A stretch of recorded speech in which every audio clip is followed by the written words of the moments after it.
Hello friends, welcome to the Lalit की गणित YouTube channel.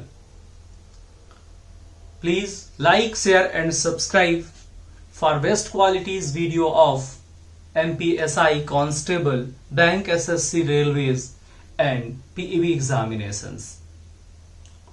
तो छात्रों, मैं ललित व्यास पांडे एक बार फिर आपके बीच में आया हूं एडवांस मैथमेटिक्स ज्योमेट्री पार्ट 1 के अंतर्गत एंगल के विषय में अगली जानकारी लेकर। कल आप लोगों ने एंगल के विषय में कुछ मूलभूत जानकारियां हासिल की। इस वीडियो में आप लोग एंगल के अन्य प्रकार सीखेंगे, जैसे कि बोर्ड में लिख रखा है हमने, इनको बहुत ही सरलता से आप लोग सीखेंगे। माय डियर फ्रेंड्स, एंगल के ये प्रकार कई छात्रों में बहुत ही ज्यादा कंफ्यूजन पैदा करते हैं और इनका इस्तेमाल पूरी ज्योमेट्री में बहुतायत मात्रा में होता है। क्लियर है? हम लोग एक एक करके इन एंगल्स के टाइप्स के बारे में जानकारी हासिल करेंगे। इस प्रकार कोणों के प्रकार का पूरा चैप्टर आपका एक बार आपके दिमाग में सेट हो जाएगा और आप कभी भी किसी एग्जामिनेशन में असहज महसूस नहीं करेंगे। तो जैसा कि आप लोग देख रहे हैं, आज हम लोग जो सीखने जा रहे हैं वो एकांतर कोण यानी कि अल्टरनेटिव एंगल के बारे में जानकारी लेंगे, संगत कोण यानी करस्पॉन्डिंग एंगल के बारे में जानकारी लेंगे, क्रमागत अंतः कोण, इसी को संलग्न कोण कहते हैं, है ना, कंसेक्यूटिव इंटीरियर एंगल या रिस्पेक्टिव एंगल कहा जाता है। तो चलिए दोस्तों, एक एक करके हम इनके विषय में आपको जानकारी देते हैं। सबसे पहले हम लोग एकांतर कोण के विषय में जानकारी लेंगे। माय डियर फ्रेंड्स, एकांतर कोण दो प्रकार के होते हैं और वो दो प्रकार कौन कौन से हैं? वो है इंटीरियर अल्टरनेटिव एंगल, अंतः एकांतर कोण, अंतः एकांतर कोण, और दूसरा है एक्सटीरियर अल्टरनेटिव एंगल, बाह्य एकांतर कोण, बाह्य एकांतर कोण। अब मैं दो पैरेलल लाइंस ड्रॉ करूंगा। आप देख पा रहे हैं, दो पैरेलल लाइंस अपन ड्रॉ करेंगे, A B and C D, A B and C D, और एक ट्रांसवर्स लाइन, तिर्यक रेखा इसको काटेगी। अब यहां पर इंटरसेक्टिंग पॉइंट्स पर छात्रों चार कोण बनेंगे, मोटे मोटे चार कोण बनेंगे। इनका हम लोग नामकरण कर लेते हैं। कोण 1, angle 2, angle 3 and angle 4, angle 5, angle 6, angle 7 and angle 8।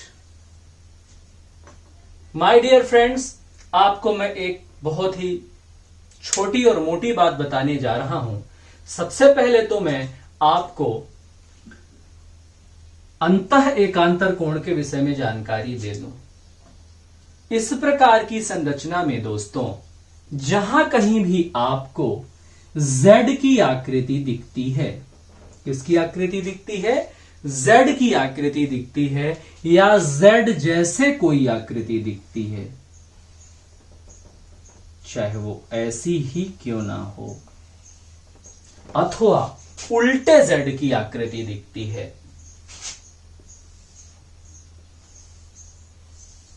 Clear है? S कह सकते हैं या ऐसा। अब यहां पर कॉर्नर्स में बनने वाले दोनों कोण ये कहलाते हैं अंतः एकांतर कोण कहलाते हैं। ये क्या कहलाते हैं? अंतः एकांतर कोण कहलाते हैं। या किसी भी सिचुएशन में हो सकते हैं अंतः एकांतर कोण। क्लियर है माय डियर फ्रेंड्स? अब देखिए, मैं एक बहुत जरूरी जानकारी इसमें देता हूं। आपको इस प्रकार की कोई भी संरचना दिखे तो ये जो कॉर्नर्स एंगल हैं ये अल्टरनेटिव एंगल्स होते हैं, इंटीरियर अल्टरनेटिव एंगल्स होते हैं। लेकिन यदि ये दोनों लाइंस, ये दोनों रेखाएं आपस में पैरेलल होती हैं तो ध्यान रखिए अंतः एकांतर कोण सदैव इक्वल होते हैं। अंतः एकांतर कोण बनने के लिए जरूरी नहीं है कि रेखाएं समांतर हों। आपको कई मर्तबा यह जानकारी दी जाती है और आपको पता भी होता है कि समांतर रेखाओं में ही अंतः एकांतर कोण बनते हैं, ऐसा नहीं है। अंतः एकांतर कोण किसी भी सिचुएशन में इस प्रकार से कॉर्नर में बन जाएंगे, ये एकांतर कोण कहलाएंगे। लेकिन अंतः एकांतर कोण बराबर तब होंगे जब ये दोनों रेखाएं आपस में बराबर होंगी, यह ध्यान रखना है, समांतर होंगी, सॉरी, जहां पर अंतः एकांतर कोण बन रहे हैं। खैर, इसकी ज्यादा आवश्यकता आपको है भी नहीं, इसलिए बताया भी नहीं जाता, दोष उनका नहीं है, ये कंफ्यूजन क्रिएट करता है। सीधा सीधा मोटा मोटा आप समझें कि समांतर रेखाओं को जब तिर्यक रेखा काटती है तो तिरछे कॉर्नर में बनने वाले कोण अंतः एकांतर कोण कहे जाते हैं और ये सदैव बराबर होते हैं। तो आइए छात्रों, हम अपने डायग्राम में देखते हैं कि अंतः एकांतर कोण कौन कौन से हैं। सबसे पहले हम देखेंगे कि यहां से बनने वाला Z जो एंगल 4 और एंगल 6 को रिप्रेजेंट करता है आपस में इक्वल होगा, तो हम लोग कह सकते हैं angle 4 is equals to angle 6 और ये क्या है, अंतः एकांतर कोण। माय डियर फ्रेंड्स, इसी प्रकार आप इस चित्र में देखेंगे तो यहां से एक रेखा देख पा रहे हैं आप, यहां आकर पीछे जाती है, यानी कि एंगल 3 का एकांतर होगा एंगल 5। तो आप लिख सकते हैं angle 3 is equals to angle 5, interior alternative angle. तो इस चित्र में केवल 2 ही ग्रुप बन रहे हैं, यानी कुल मिलाकर के 4 अंतः एकांतर कोण बन रहे हैं। क्लियर है? और अंतः एकांतर कोण आपस में बराबर होते हैं। कब बराबर होते हैं? जब रेखाएं समांतर होती हैं तब अंतः एकांतर कोण भी इक्वल होते हैं।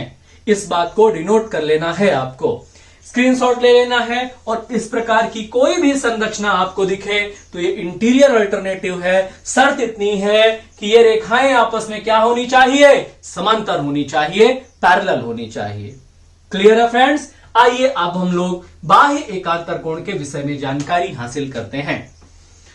बाह्य एकांतर कोण यानी एक्सटीरियर अल्टरनेटिव एंगल।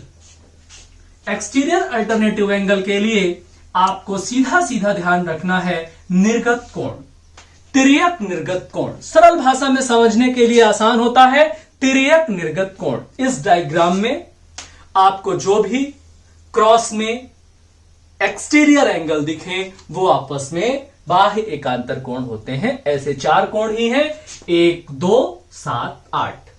अब कौन किसका? तो तिर्यक में, तिरछे में देखना है आपको, क्योंकि वो बराबर होने चाहिए। एंगल 1 का एंगल 7 और एंगल 2 का एंगल 8 क्या होंगे?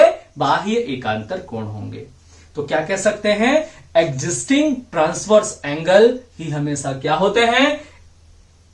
एक्सटीरियर अल्टरनेटिव एंगल होते हैं, बाह्य एकांतर कोण होते हैं। तो मैं यहां मेंशन करना चाहूंगा 1 का 7 होगा, angle 1 is equals to angle 7, fine, and angle 2 is equals to angle 8, 2 का 8 1 का 7 तिरछे में होते हैं। क्लियर है माय डियर फ्रेंड्स? तो आप लोगों ने सीखा एकांतर कोण के विषय में, अल्टरनेटिव एंगल के बारे में। आइए अब हम लोग संगत कोण के विषय में जानकारी हासिल करते हैं। आइए छात्रों, अब हम लोग संगत कोण के विषय में जानकारी हासिल करते हैं। यह एक बहुत ही पेचीदा चैप्टर है, कई लोग इसमें भ्रमित रहते हैं, कंफ्यूजिंग रहते हैं। मैं कंफ्यूजन के बारे में चर्चा करूंगा ही नहीं, डायरेक्ट फैक्ट के बारे में चर्चा करूंगा। संगत कोण ध्यान रखना है आपको, क्या होते हैं? संगत कोणों की दिशा समान होती है। संगत कोणों की दिशा समान होती है, संगत कोणों की स्थिति समान होती है और संगत कोण भी समान होते हैं। अब आप देखिए, दिशा यानी डायरेक्शन, डायरेक्शन यानी कि अब हम एक बार ये जो ओवरलैपिंग सिस्टम है इसे एक बार फिर परफेक्ट कर दें और उसके बाद हम आपको साफ सुथरे अंदाज में संगत कोण के विषय में जानकारी देते हैं। एक रेखा ये हुई और एक रेखा ये हुई। ध्यान दें, संगत कोण के लिए जरूरी है रेखाएं समांतर होना, दोनों रेखाएं पैरेलल होना बड़ा जरूरी है। नामकरण करते ही ये 1 हो गया, 2, 3 और ये 4 हो गया, ये 5, ये 6, ये 7, ये 8। मैंने डेफिनेशन बताई। संगत कोण के लिए जरूरी है, परीक्षा में पूछा जा सकता है। संगत कोणों की स्थिति समान होती है, संगत कोणों की दिशा समान होती है, संगत कोणों के मान समान होते हैं। एग्जाम ओरिएंटेड हो गया। अब सीधी सीधी परिभाषा जो मेरा ट्रेडमार्क है उस हिसाब से मैं बात करूं तो तिर्यक रेखा में वन साइडर यानी एक ही तरफ अल्टरनेट एंगल, एक छोड़कर दूसरा आपस में संगत कोण कहलाता है। देखिए कैसे, जैसे 2 3 को छोड़ दिया तो 6, ये क्या कहलाएगा? संगत कोण कहलाएगा। इसी प्रकार 3 6 को छोड़ दिया तो 7, क्या कहलाएगा? संगत कोण कहलाएगा। इसी प्रकार 1 4 को छोड़ दिया 5, संगत कोण कहलाएगा। और 4 का 8 संगत कोण कहलाएगा। मैंने कहा दिशा समान होनी चाहिए। जैसे कि ये एंगल 2 नॉर्थ ईस्ट में बना है, एंगल 2 नॉर्थ ईस्ट में बना है। एंगल 6 देखिए, ये भी नॉर्थ ईस्ट में बना है। क्लियर है? एंगल 3 देखिए साउथ ईस्ट में बना है। एंगल 7 देखिए साउथ ईस्ट में बना है। डन। एंगल 1 देखिए, एंगल 1 नॉर्थ वेस्ट में बना है। एंगल 5 भी नॉर्थ वेस्ट में बना है। क्लियर है? एंगल 4 साउथ वेस्ट में बना है, तो एंगल 8 भी साउथ वेस्ट में बना है। इस प्रकार से इनकी दिशा समान होती है। अब मान, अगर ये 40 डिग्री का होगा तो डेफिनिट है ये भी 40 डिग्री का ही होगा। संगत कोण सदैव इक्वल होते हैं, बराबर होते हैं। तो हम लिखने की कोशिश करते हैं कि करस्पॉन्डिंग एंगल क्या है। पता चल गया ना? वन साइडर, एक छोड़ करके दूसरा संगत कोण होता है। सरल भाषा में समझने का प्रयत्न करो, बहुत कॉम्प्लिकेटेड नहीं है। एक ही तरफ एक छोड़कर दूसरा। कैसे? एंगल 2 के इक्वल है एंगल 6, बिकॉज वे क्या है? करस्पॉन्डेंस एंगल है या संगत कोण है। इसी प्रकार एंगल 3 के इक्वल होगा एंगल 7, क्योंकि यह करस्पॉन्डेंस एंगल है, संगत कोण है। एंगल 1 के इक्वल होगा एंगल 5, क्योंकि ये करस्पॉन्डेंस एंगल है। इसी प्रकार एंगल 4 के इक्वल में होगा एंगल 8, ये संगत कोण है। माय डियर फ्रेंड्स, बहुत काम में आने वाला है। आगे एंगल के क्वेश्चंस आएंगे, ट्रायंगल के क्वेश्चंस आएंगे, सर्कल्स के क्वेश्चंस आएंगे। हर जगह इनका काम आएगा, हर जगह इनकी जरूरत होगी। आपको बेहतर तरीके से सीख कर आगे बढ़ना है।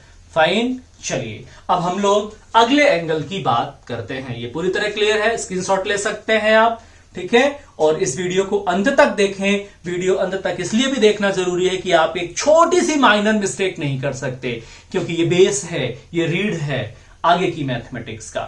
चलिए आगे बढ़ते हैं। तो छात्रों, अब अपना जो तीसरा कोण है वो है क्रमागत अंतःकोण, कॉन्जिक्यूटिव इंटीरियर एंगल या संलग्न कोण, रिस्पेक्टिव एंगल। ये सेम टू सेम है। ये क्या होते हैं?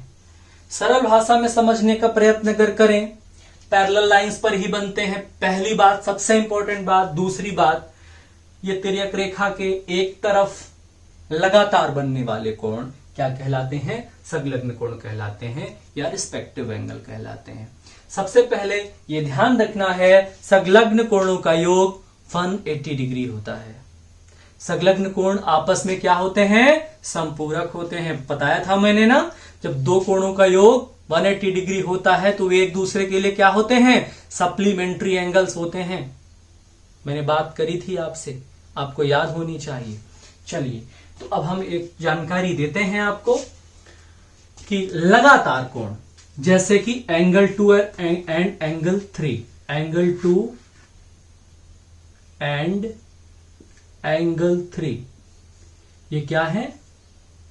ये है संलग्न कोण। यही है लीनियर पेयर। लीनियर पेयर को एडजेसेंट एंगल कहा जा सकता है, एक दूसरे से लिंक आप बना सकते हैं। यही है समपूरक कोण। क्लियर है? तो आप कह सकते हैं angle 2 plus angle 3 is equals to 180 degree. Fine है। अब लगातार क्रमागत रूप से 3 और 6 angle 3 and angle 6 are respective angle, consecutive interior angle. Clear है? और आप कह सकते हैं angle 3 plus angle 6 is equals to 180 degree. बेहतर यह होगा कि ये दोनों को ही आप संगत कोण कहें, क्योंकि ये दूसरे कोणों की परिभाषा में भी चले जाते हैं। संलग्न कोण, संगत नहीं संलग्न कोण। ये दोनों दूसरी परिभाषा में भी सम्मिलित हो जाते हैं। इसी प्रकार अगर हम लोग इधर आए तो एंगल 6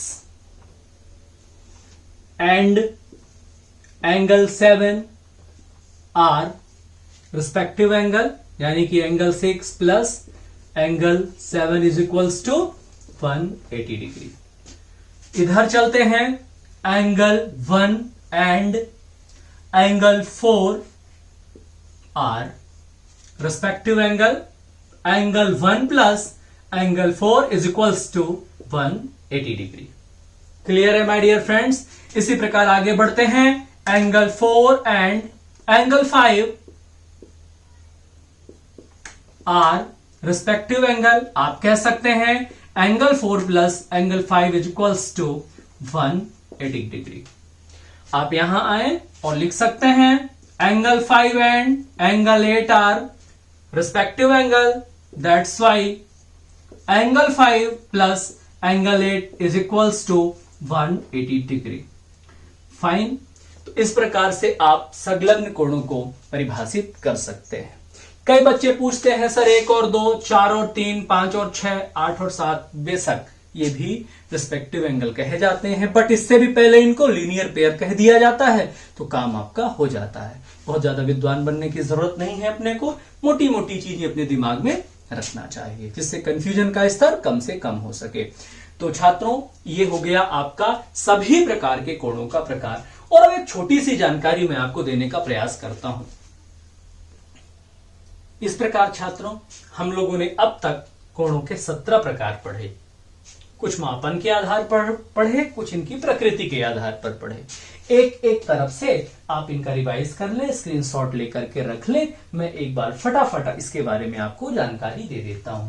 पहला पढ़ा आपने शून्य कोण 0 डिग्री एंगल, इसको ऋजुकोण कहते हैं। थीटा का मान 0 डिग्री होना चाहिए। क्लियर है छात्रों? दूसरा हम लोगों ने पढ़ा न्यून कोण, यानी कि एक्यूट एंगल, जो कि थीटा का मान 0 डिग्री से ज्यादा होना चाहिए लेकिन 90 डिग्री के बीच में होना चाहिए। ऐसा एग्जाम के ऑप्शन में रिप्रेजेंटेड रहता है। ये रिप्रेजेंटेशन आपको सीखना अनिवार्य है। क्लियर है? यानी कि सरल भाषा में कहें तो 0 और 90 डिग्री के बीच के सारे कोण एक्यूट एंगल या न्यून कोण कहे जाते हैं। समकोण राइट एंगल, राइट एंगल यानी कि बिल्कुल 90 डिग्री का एंगल अगर क्रिएट हो रहा हो, बन रहा हो, तो उसे समकोण कहते हैं। क्लियर है मेरे छात्रों?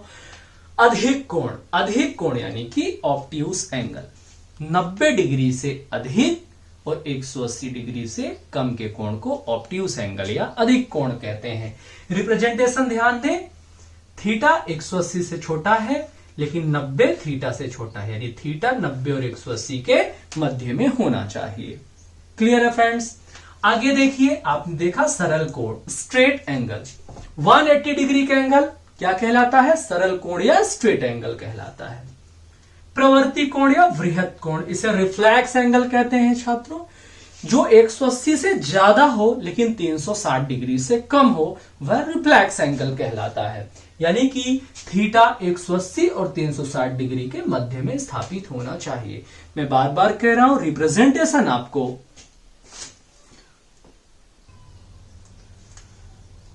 180 डिग्री और 360 डिग्री के बीच में थीटा का मान होना चाहिए। क्लियर है? अब हम लोग बात करते हैं संपूर्ण कोण की, complete angle, circle angle. Circle angle theta का मान कितना? 360 डिग्री होना चाहिए। उसके बाद हम लोगों ने पढ़ा छात्रों लीनियर पेयर एंगल, यानी कि रेखीय युग्म।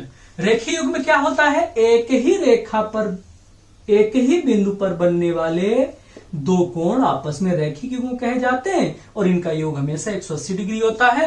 एंगल के सारे क्वेश्चन में सबसे ज्यादा जिस की भूमिका है वो है रेखिक युग्म की। सबसे अधिक मात्रा में इसका इस्तेमाल होना है। आप लोगों को इसको संभल करके पढ़ना है, देखना है, ध्यान रखना है। फिर छात्रों हम लोगों ने पढ़ा आसन्न कोण, एक रेखा कॉमन, एक ही बिंदु पर बनने वाले दो कोण आपस में क्या होने चाहिए? आसन्न कोण होने चाहिए। क्लियर है छात्रों? अब रैखिक युग्म इत्तेफाक से आसन्न कोण होते हैं, लेकिन सभी आसन्न कोण रैखिक युग्म हो ऐसा नहीं होता।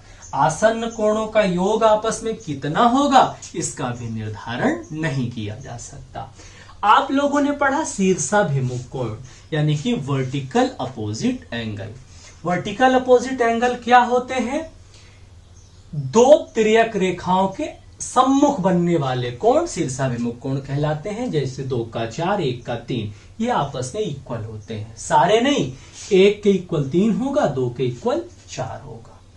क्लियर है? उसके बाद आप लोगों ने पढ़ा कोटिपूरक कोण। कोटिपूरक कोण बच्चों, दो कोण जिनका आपस में योग 90 हो तो वे एक दूसरे के लिए कोटिपूरक कहे जाते हैं।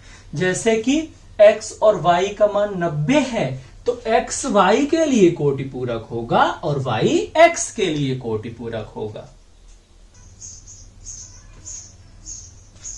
अब समपूरक कोण, तो समपूरक कोण क्या होते हैं? दो ऐसे कोण जिनका आपस में योग 180 डिग्री हो जाए तो वे एक दूसरे के लिए समपूरक होते हैं। कैसे? x प्लस वाई बराबर 180 डिग्री तो x का संपूरक y होगा और y का संपूरक x होगा। उदाहरण के लिए 20 डिग्री का संपूरक 160 डिग्री और 160 डिग्री का संपूरक 20 डिग्री होगा, है कि नहीं? इसी प्रकार अंतः एकांतर कोण आपने पढ़ा। दो समांतर रेखाओं को जब एक तिर्यक रेखा काटती है तो तिर्यक हिस्से पर बनने वाले कोण आपस में क्या होते हैं? अंतः एकांतर, और ये हमेशा बराबर होते हैं। इसी प्रकार आपने सीखा बाह्य एकांतर कोण। जब दो समांतर रेखाओं को एक तिर्यक रेखा आपस में काटती है तो निर्गत बाह्य कोण, तिर्यक निर्गत बाह्य कोण आपस में बाह्य एकांतर कोण होते हैं। ये भी आपस में बराबर होते हैं। जैसे कि ब्लैक आपस में बराबर है और ब्लू आपस में बराबर है। क्लियर है छात्रों? उसके बाद आप लोगों ने संगत कोण पढ़ा कि जब दो समांतर रेखाओं को एक तिर्यक रेखा काटती है तब एक छोड़कर दूसरा आपस में संगत कोण होता है। इनकी दिशा और स्थिति समान होती है, मान भी बराबर होते हैं। आपने संलग्न कोण पढ़ा। तिर्यक रेखा में एक ही तरफ क्रमिक रूप से स्थित दो कोण आपस में संलग्न कोण होते हैं और इनका योग 180 डिग्री होता है। एक और मोटा मोटा आप लोग पढ़ लें, इसको कहते हैं रैखिक समूह। एक ही रेखा में एक ही बिंदु पर बनने वाले विभिन्न कोण, दो से अधिक कोण आपस में रैखिक समूह कहलाते हैं। इन सब का योगफल कितना होता है? 180 डिग्री होता है। ए बी सी डी कितने भी हो सकते हैं, A plus B plus C plus D dot dot dot is equals to 180 degree. ये एक ही रेखा पर एक ही बिंदु पर बनते हैं। इन सब का इस्तेमाल आगे चल के आपके इनकी कक्षाओं में जब कोण के प्रैक्टिस करवाएंगे हम उस पर होगा। तो आज का वीडियो उम्मीद है कोणों के प्रकार पर आधारित था, आपको पूरी तरह से समझ में आया होगा। आप लोग चैनल को लाइक, शेयर और सब्सक्राइब करें और इसी प्रकार मैथमेटिक्स के अच्छे से अच्छे वीडियो के लिए आप हमारे साथ लगातार बने रहें। धन्यवाद।